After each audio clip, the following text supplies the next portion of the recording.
I enjoy the content you guys provide. Last week at the winter meeting, you were a rock star out there. The Kyle nice cam. polo, Yeah, by I the looked way. really comfortable in those Instagram videos, didn't I, Abel? Yeah, man, yeah, and those pants too, bro. You brought your A game. You're definitely the only guy in Nashville wearing those pants. The blue I can powder guarantee pants. You, The women There's were going absolutely wild. You should have seen nobody. them. They were lined up like an autograph session to get a picture with me in I those blue could pants. only imagine the Kansas City Royal media guys looking at you like, man, I wish know I the could one pull guy. that He off. used to be an intern with the Marlins. He was stunned. His jaw hit the floor.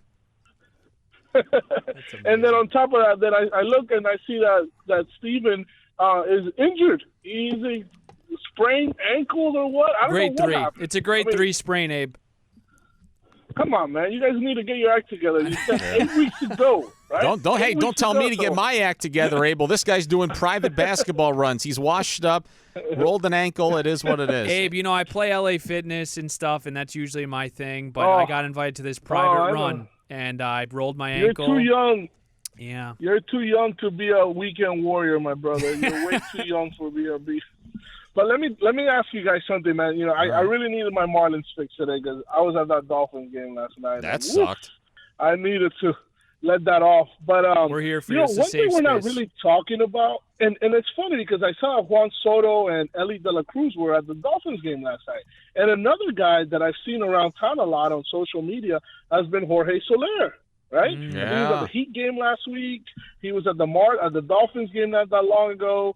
Are we not hearing anything about maybe him possibly coming back?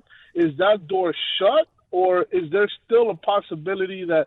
I mean, he seems to be enjoying Miami a lot. I know all the players do, but Jorge in particular, and I wouldn't mind having a little solar power back on that lineup next year. Is that a thought that maybe Peter's thinking maybe I'll come late around December, around Nochebuena, and try to see if I can get a deal done around there. Ooh, the hometown discount, the family discount around the holidays. He does live here, and he loves it here. Mm-hmm. Maybe we send him a Marlins theme, like a care package, maybe a jersey or something. Mm-hmm. Yeah. I'm just saying let's not close the door on that, my brother. And man, keep it up, bro. I'm glad that we're doing these hot stuff shows like this where we have caller interaction because, I'm a baseball fan. I breathe baseball 24/7. I follow everything. I'm looking forward to the Caribbean series already in a couple of months. And you got your I'm tickets? just oh, brother, I'm Nicaraguan. What do you think? You're locked in. He's locked in, yeah. Brother, every single game at 10:30 a.m. I'll be there. So don't you worry. But keep it up, man, and enjoy your holidays, enjoy your time off, and we'll be talking. I keep following you guys on social media, my man. Abel, thank you, brother. Abel, you're the best. Thank you very much. Love you and have a great holiday. Yeah, I was hoping the conversation when you called, it was simply going to be about my pants, and then you were going to hang up. But unfortunately, we got to talk baseball, I guess, right? You know what? Dude, Soler, yeah. Jorge Soler is going to get brought up. Yep. And I don't think it's fair to beat around the bush. I think he would love to be a Miami Marlin. He did turn down a hefty qualifying offer, and obviously this is a guy that's going to look for a multi-year deal. The question is going to be, will somebody, quote-unquote, overpay for him? Would the Marlins be able to stomach a 2-year, $30 million deal? Kyle, the idea of having this guy in the lineup. I mean, right now I feel good about the lineup. You feel good about guys like Luis Ariz, Josh Bell, Jake Berger, Jazz Chisholm. But you insert someone like Jorge Soler, who was this is an understatement to say so good last year. In the most valuable moments, the clutchest moments, he came through. Mm-hmm. He bat leadoff. Remember that series in Cincinnati where Skip's like, we need something, and he just kept hitting home run after home run? To me, with Soler, you get Soler to come back, this goes from a B lineup to an A lineup.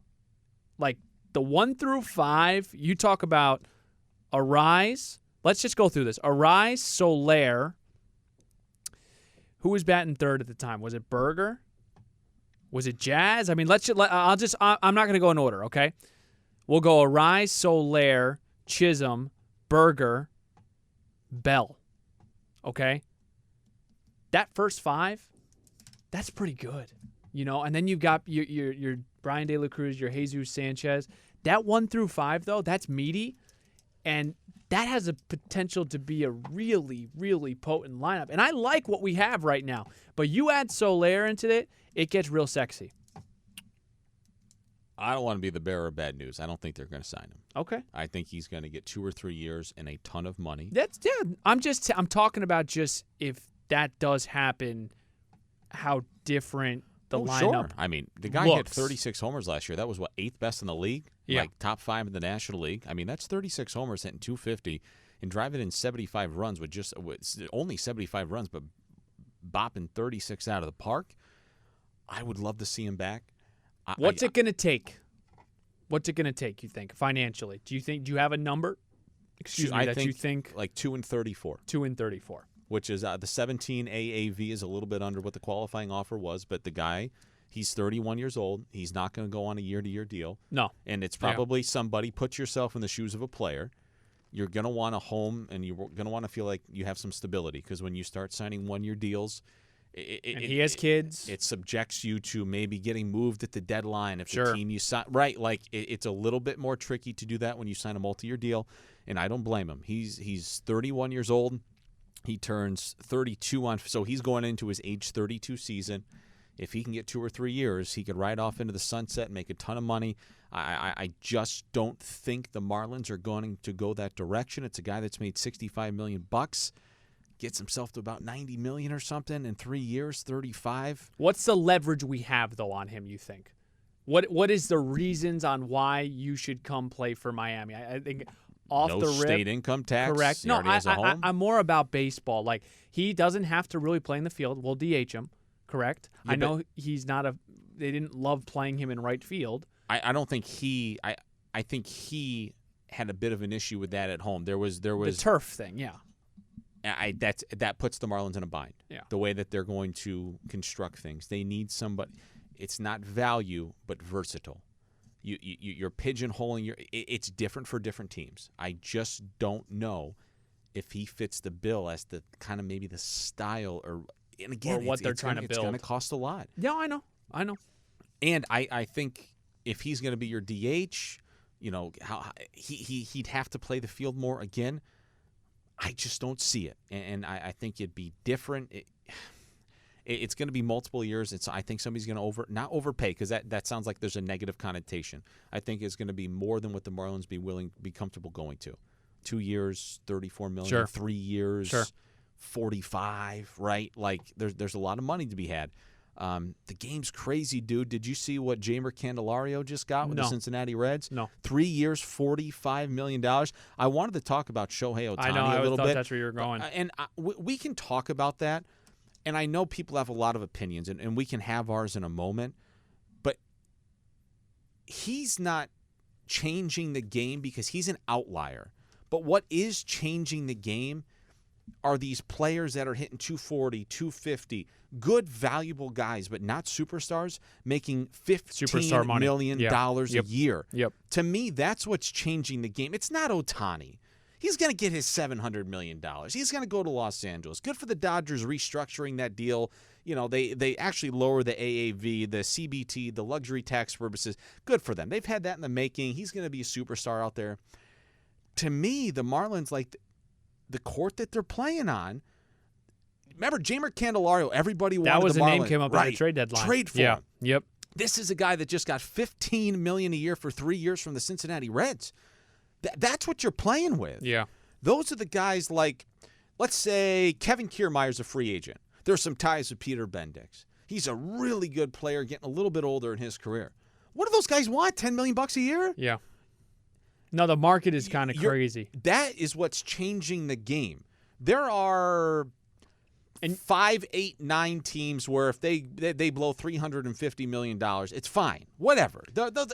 Not everybody's like that. Like a perfect example to me is a guy like Willy Adames versus a guy like Vidal Brujan. Like, as a general manager or as just a president, what is more of a priority for you? Are you going to invest into the guy that hit 217 and pay him $10, $15 million a year? And they can't do that. Or are you going to invest into someone that is low risk financially, 25 years old, You think and you believe that he's got the tools to be an everyday shortstop, whatever your projections are in your head, but it comes really down to that. Are you willing to give $15 million to someone on paper that you say 217, we're going to pay him $10, $15 million?